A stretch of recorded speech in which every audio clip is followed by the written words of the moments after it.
I always want my students to understand both perspectives. Like, I need to get back to that school and make it a safe place for kids to learn.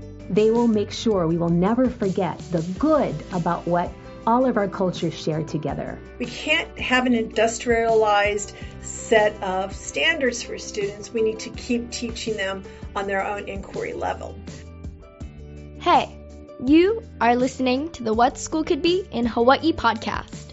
Here's your host, Josh Rapoon. Hi, everybody. Today we're going to be talking with Melissa Speetjens. Did I say that correctly? That's correct. Okay, awesome. Melissa is the principal at Waimea Canyon Middle School on the island of Kauai, which arguably, if I have my geography right, might be the westernmost school in the United States. Westernmost middle school. Middle school. I have an elementary that feeds into me that's 3 miles down the road. Oh, okay. Yeah. So you're not I quite have on to that edge qualify yet. it, yeah. Yes. Okay. Very cool. Okay. Well, welcome and thank you for being with us today. Thank you. So let's start with the 30 to 60 second bio. This is your chance to tell us who you are, and you can definitely start, a little closer to today. You don't have to go all the way back. But yeah, who are you and where are you from and what's your journey? Wow, okay. I am born in Kentucky, raised in Virginia, went to high school in Mississippi, and went to college first at UCLA in California. Cool. Kind of continuously heading west because I've been in Kauai now for almost 40 years, Wow. which is home. Okay. Raised both my children in Kauai. They both have their own careers now. And my original career was accounting. And through the help of my elementary school principal where my children went, she convinced me to go into teaching because I just spent so much time at the school Wow, anyway. really? Yeah. Yeah, so a big reversal and one that I'm so glad I took the step. Very cool. So glad. Talk to us a little bit about your graduate work. Okay. I actually got my teaching credential in a college called Goddard College in Vermont. And they had a program with the state of Hawaii at the time that you could do distance learning and you went to Vermont 3 times during the year. And my advisor was from Canada. It was a constructivist school. The main teaching, the first book you got was, here, read John Dewey and understand it. And it made such a huge impact in my life and how education could be. Mm-hmm. And then part of graduation from Goddard was, and this is now in 1998, okay, so this is like ancient history, I know, but part of it was that you did not get a GPA, you did not get grades at Goddard, instead you defended your work. Right. And my defense project was on gifted and talented students.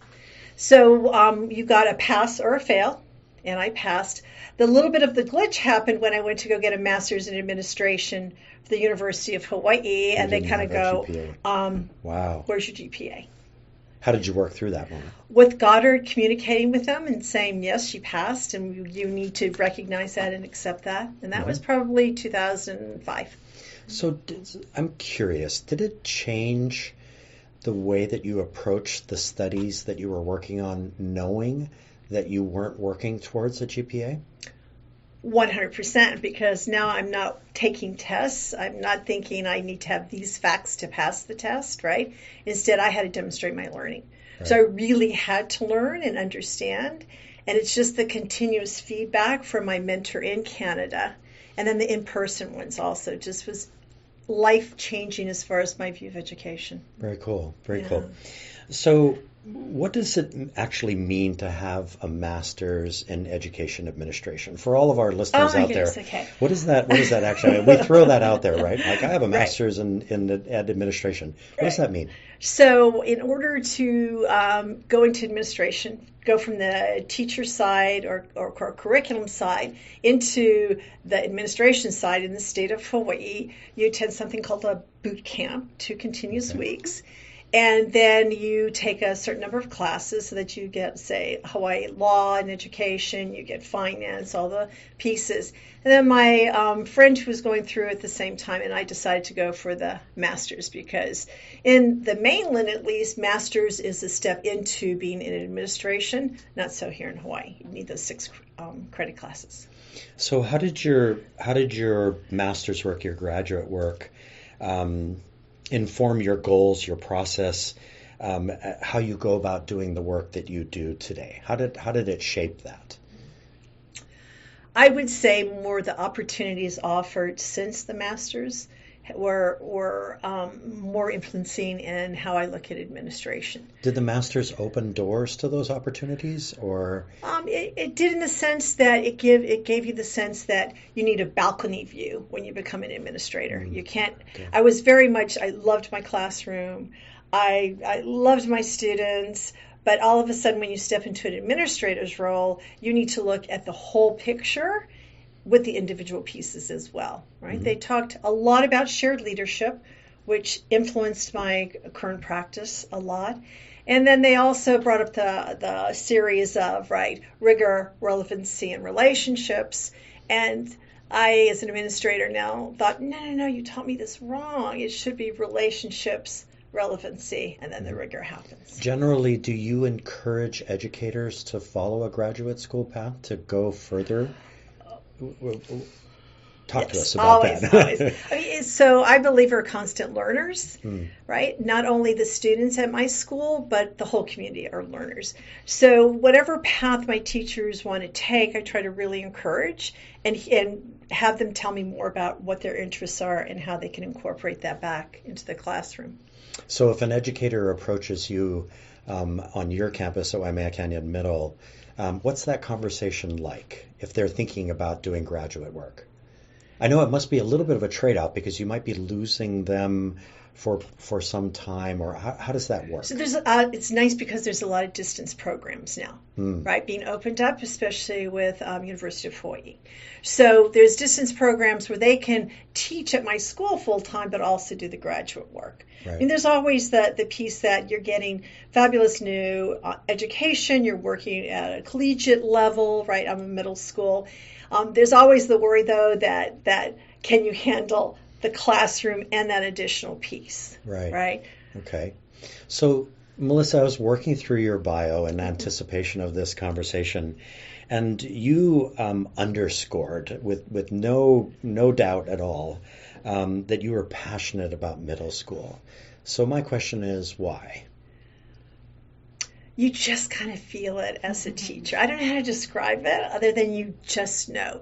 So I taught elementary, loved the children, but all of a sudden when the new middle school opens up on Kauai, I just know that I want to be with 6th, 7th, and 8th graders. That is the first question I interview on an interview with myself to become a teacher in my community. That's the first question. Why in the world do you ever want to do middle? Middle school is transitional. They're not cute elementary, and they're not driven high school towards a bigger goal of maybe college or career. It's the biggest transitional phase in a student's life. They're going to be happy one day, crying the next. It's a certain type of teacher that has to tell me they have the passion for middle school. And in a sense, are we then middle school? I'm just kind of always struggling with that myself. Am I still in middle school? Yeah. So actually, I was going to ask you about that. Is there something that goes back into your growing up, your childhood, your adulthood, that informs your passion for middle school students? So that's an interesting question, because often during Teacher Appreciation Day, you ask your teacher, so who was that teacher who made the influence in your life to maybe go into teaching or inspired you the most? And hands down, my middle school teachers always have found someone in middle school. Right, that made that huge difference. And that's for myself also, was my science teacher in Virginia who told me, you know what, you could be the first woman astronaut. And we're talking about in the 60s, where that was not even talked about yet, right? That's super interesting. When I had a completely different experience in middle school. Middle school was hard for me. I have two memories very clear. One was a teacher who forced me into a spelling bee, and I was a terrible speller. And in fact, I was the first person in the entire 7th grade to be eliminated because I couldn't spell the word helmet. And as you can tell, these 45 years later, I'm still chawing on that a little bit. And the other was a middle school teacher who told me that I couldn't write. And that was the only comment at the top of my paper. So that was tough for me. So do you imagine that being an educator in the middle school, that this is an opportunity for you to affirm a child rather than to position them as a deficit that needs to be corrected? I would not limit that to middle school. I think from K-12 and beyond, we need to keep affirming not only students, but ourselves as learners also.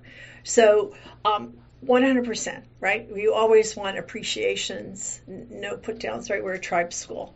So you always want to see the value of what they're doing. And if you don't understand as a facilitator or an educator, you need to ask the student, so tell me how you solved that, or what were you thinking, or help me understand. Right.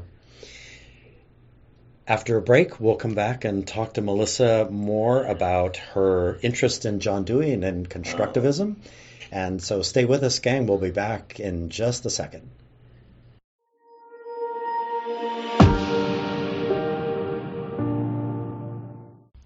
By now, you should be feeling pretty inspired by this podcast and maybe even wondering what steps you might take to become more innovative in your own practice.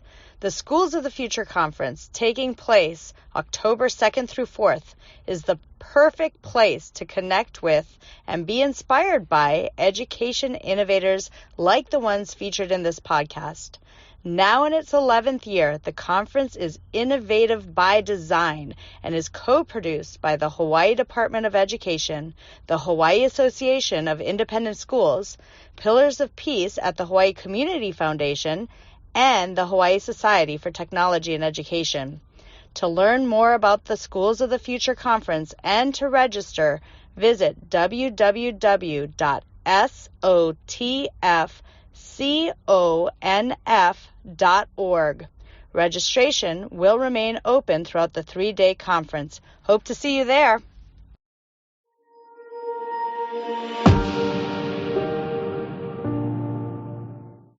So we're back with Melissa Speetjens of Waimea Canyon Middle School. Melissa, you, when you sent your bio to me, you listed a favorite quote from John Dewey, and that quote is, "If we teach today's students as we did yesterday's, we rob them of tomorrow." Can you talk a little bit about that quote? Not only about the quote, but about John Dewey, about constructivism, and just knowing that our listeners are trying to understand what this new idea is if they've never heard it before. So 100 years ago, there was this magnificent person called John Dewey who was saying, no, we're not doing, we can't have an industrialized set of standards for students. We need to keep teaching them on their own inquiry level. So constructivism takes it of the point of view of the child will learn and inquire when they're ready to learn and inquire, right?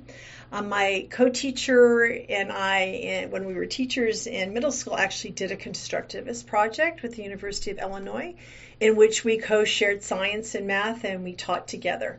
And the students continuously streamed between us. So I was a science and a math teacher as well as my friend Kathleen, and that was by far the best teaching experience I ever had, and valued the fact that I have to let my teachers talk to each other. We have to chunk out that time because collaboration is so important. Can you give us a couple of specific examples on your campus now, this year, that illustrate for our listeners this constructivist approach? I wish we were more. Right now, we do something called 20% time. So 20% of our students' work week, which is their school week, is devoted to Genius Hour or Unique Inquiry. Right now, we're doing 6 weeks of design thinking. And I had a teacher this summer put together the curriculum. So it's uniquely our curriculum.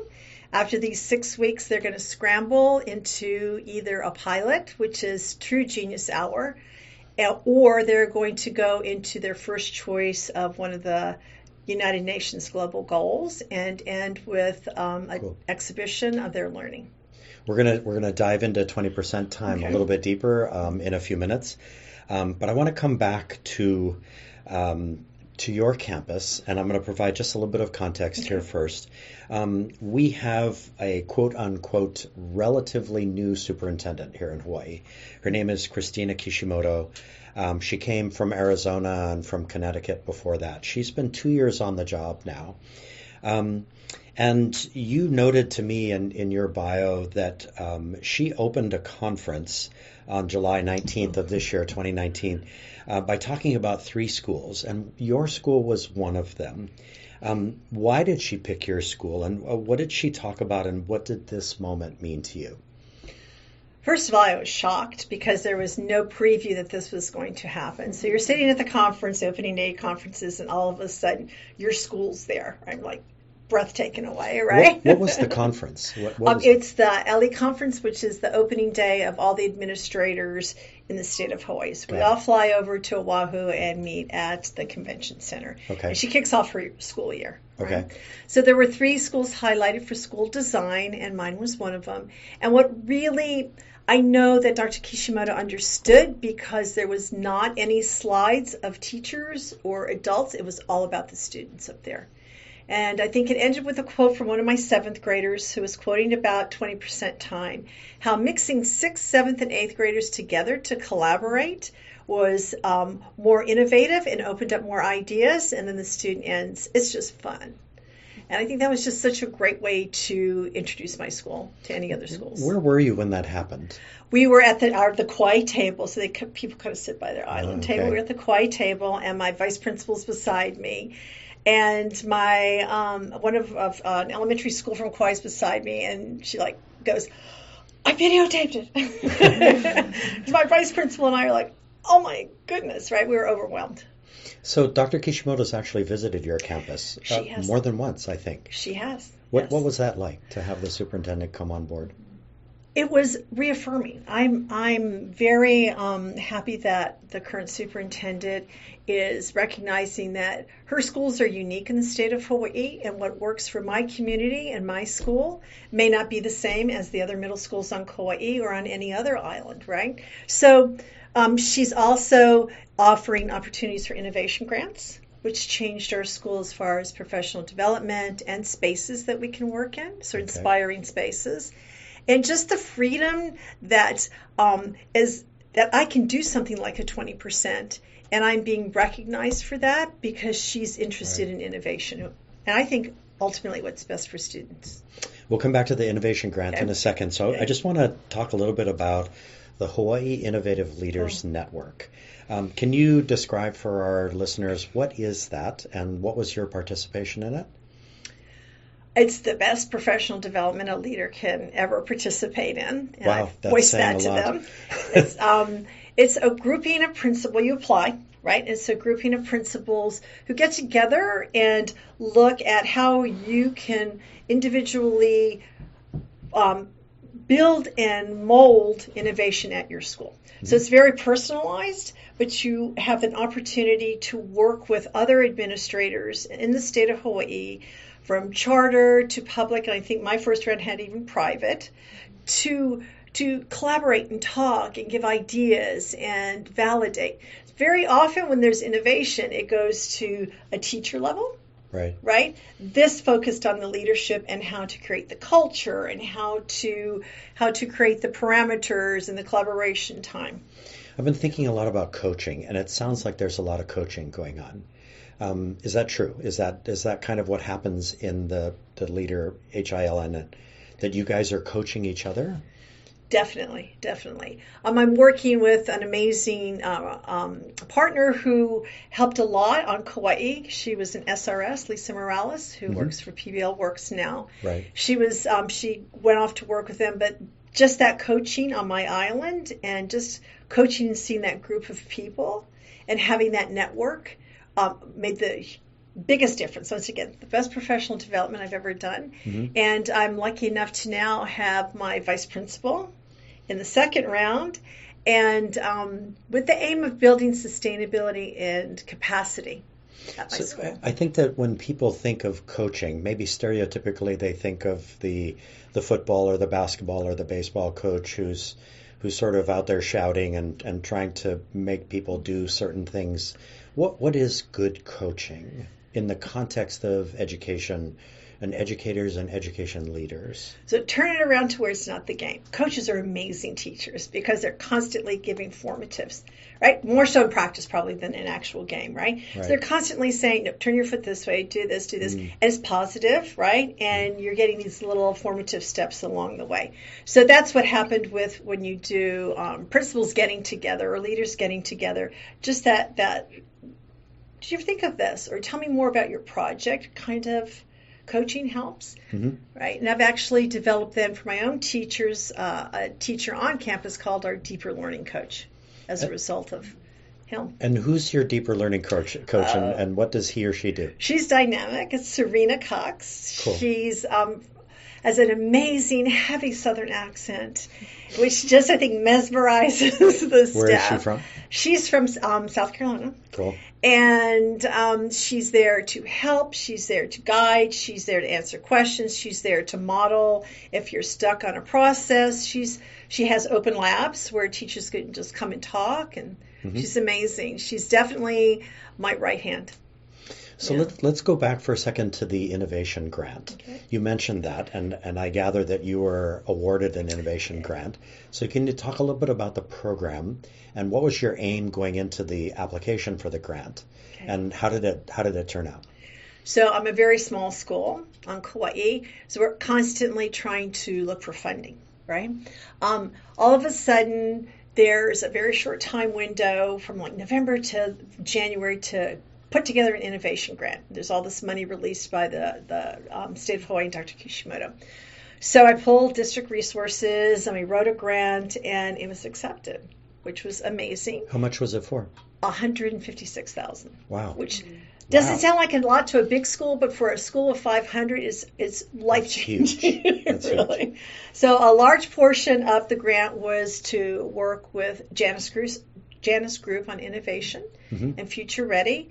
A lot of that included design thinking training, and then a larger chunk was devoted to changing our spaces. Did you already have the 20% time on your mind at that point? Yes. When you were writing for the grant? Yes. Okay. And that was the main focus of the grant. And what were you thinking about that at that point in time? So prior to that, we did a week of innovation where we shut down the classes the last week of school, and they did a PBL project. Then the following year, we did Design Thinking Week, and we just knew these are small little steps towards moving towards larger and larger PBL, right? So that gave us the go-ahead to do an actual 20%. It gave my staff the confidence to move forward because there was a lot of time for professional development and collaboration. Okay. With experts, right? Got it. Sometimes it's nice to have someone outside the school. Yeah. Right? Come in and give me a different lens, or someone that they can feel safe with, because then they don't work with them the next day. Right. Understood. Okay. Hey, gang, stay with us. We're going to take a short break, and when we come back, we're going to be talking with Melissa a little bit more about the step-by-step of the development of her 20% time, and about ideating and igniting and a number of other things. So stay with us. We'll be back in a second.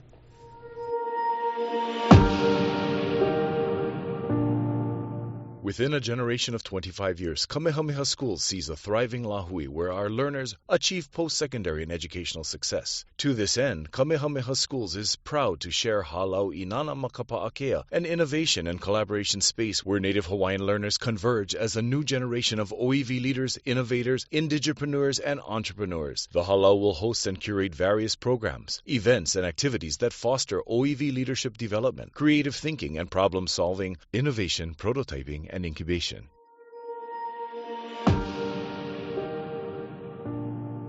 We were talking about the application for the Hawaii. What was the exact program called? Innovation grants. The innovation grant. Yeah. Okay, and it was more than $150,000, right?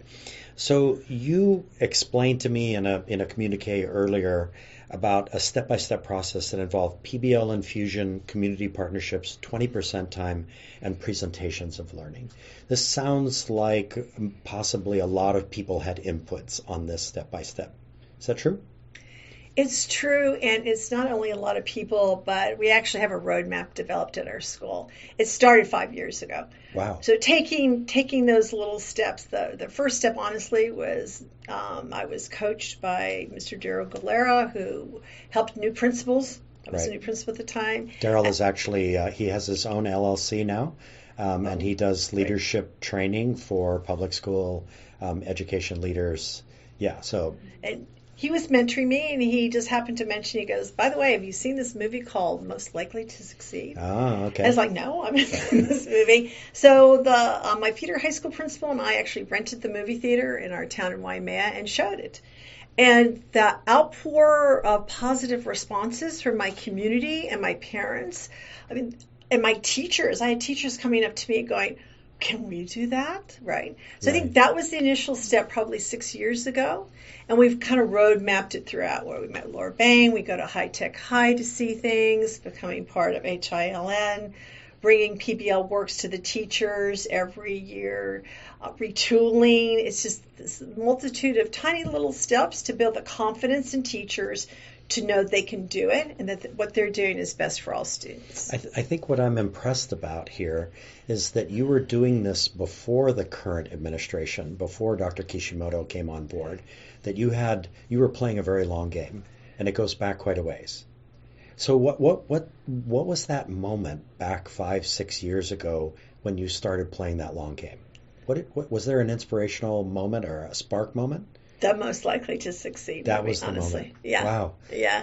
Wow. Well, given this is the What School Could Be in Hawaii podcast series, which is written by Ted Dintersmith, and Ted is the executive producer of Most Likely to Succeed, he's going to be stoked to hear this moment. I'm going to brag now. Okay. We had the honor of Ted coming to our school and spending a day as well. That was so great. So great. My teachers did a book study on what schools could be last year, which was wonderful.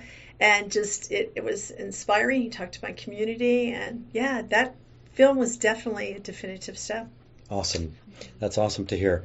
So a little bit deeper into Waimea Canyon Middle. I think I've got this right, but your tagline for the school is Ideate, Iterate, Ignite. Can you talk a little bit about what that means, but also about the process of coming to that tagline? I think a lot of schools have a tagline, but I wonder the extent to which the community knows the process that you arrive at that tagline and what it's for. Okay. It's interesting. So, Ideate, Iterate, Ignite. Ideate, Iterate are part of the design thinking process, right? So our grant for innovation was a lot about how do we get design thinking out infused with PBL, which is our current 2.0 version of Ideate, Iterate, Ignite. So it's kind of funny because when you wrote the grant, I'll be real honest, there were only so many words you could put in a block. So we hyphenated it and came up with that slogan so that we could get that sense of design thinking in, but it only counted as one word. Got it. Understood. And they just kind of caught, right? And in what ways has that tagline helped bring your community, your entire community together? I think it constantly is like a little bit of like igniting, right? It's like we're here, we're moving, we want to hear what our students are doing, we're here for them to think about ideas. If you fail forward, that's fantastic. We're going to iterate that and see what we need to redo, and then it's going to ignite the school and the community and Kauai. And understood. So along the same lines, Melissa, you sent me a short film, and there are a couple of things that I want to mention about this that were really interesting. One was the soundtrack is a Queen song, Don't Stop Me Now. So that's one thing I wanted to mention. The second thing is that if you watch it, I think it's about 4 minutes long.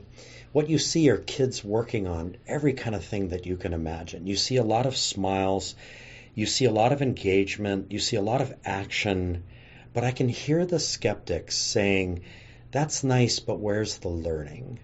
So can you talk a little bit about that and talk to the skeptics out there who are listening to us today? Sure. So that video clip that I sent you is a time capsule of what happened last year at the school. So it's a combination of our first semester of design thinking, and then we flip it over to the global goals, and everyone's doing a PBL project. Right. Okay.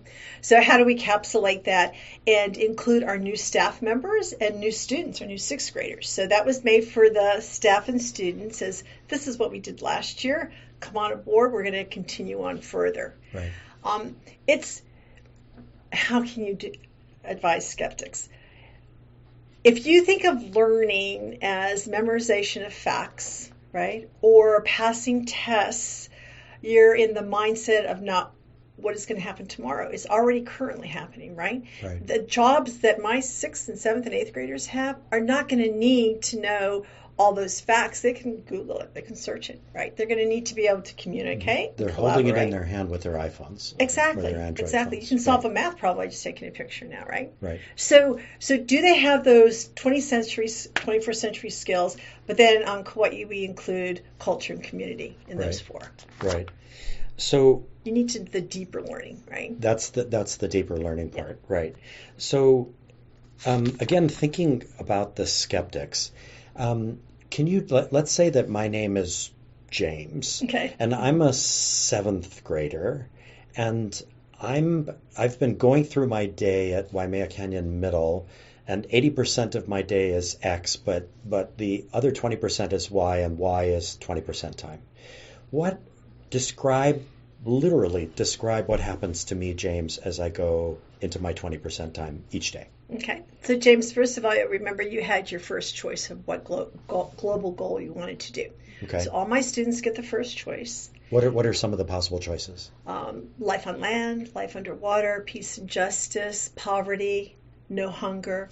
Okay. I'm going to choose peace and justice. Oh, okay. Okay. Okay. Now what? Okay, so you are linked, you are grouped with 6th, 7th, and 8th graders. We mix our grade levels. Wow, I'm going to be mixed in with older and younger. Definitely. Got it. Definitely, okay. Who also have that as their number 1 choice of a global goal.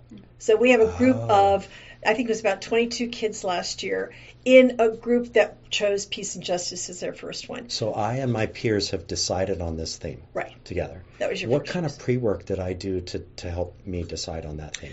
There were a couple of advisory blocks where you were shown the difference. Okay, let's go way back. First of all, we did hacks with students, administration did, and said, out of these 17 global goals, which do you think are the most vital, or which should we keep? Should we keep them all? And they hacked it down to 10. Okay. Then we presented the 10 to students in a survey. You had a preview of it in 1 or 2 advisories, and then you chose your first goal, James. Okay? I did. So I'm getting very excited about this goal, by the way. Now you're grouped Okay. with other students who chose that goal, and a teacher then who chose that goal as well. Oh, and then you had the freedom of doing whatever you wanted to do in that. So that means that I and my teacher and my peers, who've all decided on this, are going to be spending 20% of our time each day working on that theme. Exactly. In some way, shape, or form. Exactly. And that particular one was outstanding. You end in presentation of learning, where you present to your peers what you've done. And then we had our first hooray exhibition for community 2 days after that. And is there, wow, that sounds really exciting, Yeah. the public exhibition. It was wonderful. Can you explain the importance of the public exhibition? So students were able to present their projects on the 17 goals to community. Okay. And it was during the day, which is hard for my community. I was very happy to have over 150 people come to it. Okay. And it was from a very set time of like 9:30 to 11:15, which is hard for my community. In Waimea, you had 150 people come to this? Yeah, to see presentation of learnings. I had the newspaper there. I had people saying, your student could explain how to solve poverty on Kauai. Can that girl go talk to the mayor? Right. It's like, yes, let's do that, right? So it was wonderful. The peace and justice one actually ended up to be where they successfully merged design thinking with the gold standard PBL, and community was a tattoo artist who came in, and they developed this huge mural in our brand new space in the library. It was called Waimea. Yeah. And the theme of that mural, I guess I participated in that. Yes. Was peace and justice. Yes. So let's just go back one step on this. The actual process? It sounds like a lot of hours because you're devoting not 20% once a week, every day. It's every day. Every day, right? So what was happening in the classroom for me as I went through that experience that led up to the public exhibition? Sounds like there's a lot of activity going on. It's totally student driven. Okay. So as a student group, you of course first bonded with your group because you may not have known the 6th and 7th if you're an 8th grader, right? And then you talked about what were the possible projects. You came to consensus. And then you worked on your project, you researched. There were 2 other groups that could not do the mural in the library, even though they sought them out and thought it was a go. So they kept iterating, right? Right. And you know that you have a presentation of learning deadlines. You have to meet a deadline, and then the exhibition. And what's very unique about 20% is that it has no grade associated with it, because I don't feel I can grade your back inquiry. To your no GPA. Yeah, I can't grade your inquiry. Right. And it's also, once again, very, very student driven. Wow. Yeah. And it sounds like you had a community partnership with this mural artist. So there's some non-negotiables in 20%. One is that you're going to do a presentation of learning. Right. You are going to participate in exhibition. You do Hansei every day, and that's the last 10 minutes of every 20% time is devoted to reflection. So everybody has to reflect on their learning. They reflect on if they had failures, what they needed to make the failure different, and what supports they needed for the next day. And also, if you wanted to say, well, I'm celebrating because I did this today. Do I, James, have a choice in the way that I reflect at the end of each day, or is Last year it was a set form, right? This year, we're looking at being more creative, which is one of our goals besides capacity and sustainability, is to have more and more student agency as to how that looks. And my students are looking more towards probably doing blogs.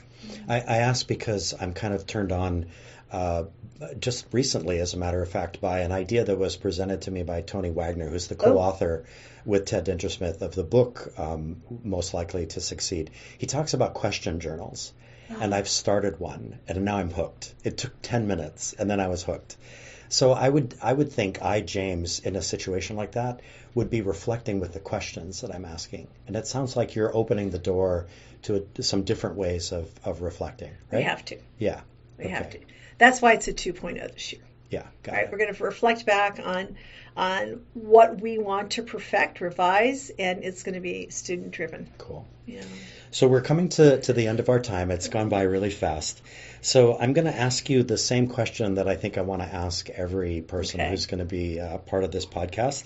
So, Melissa, in the context of our Hawaiʻi Department of Education's 3 pillars, if you will, which is intentional school design, teacher collaboration, and student voice, what do you think school could be? What is your answer to that question if somebody popped it to you and said, hey, Melissa, what could school be? What is your response to that? So my vision would be that I have my incoming 6th graders demanding that they're taught through PBL. This is how we learn. This is how we need to do it. And then during the 3 years, I have collaboration between 6th, 7th, and 8th graders to build relationships. And I'd like my 8th graders to defend their learning. And part of that defense was, can I publicly present and talk? Which doesn't sound monumental, but it's tricky sometimes, right? Can I make eye contact? Can I defend my point of view? And can I write an argument?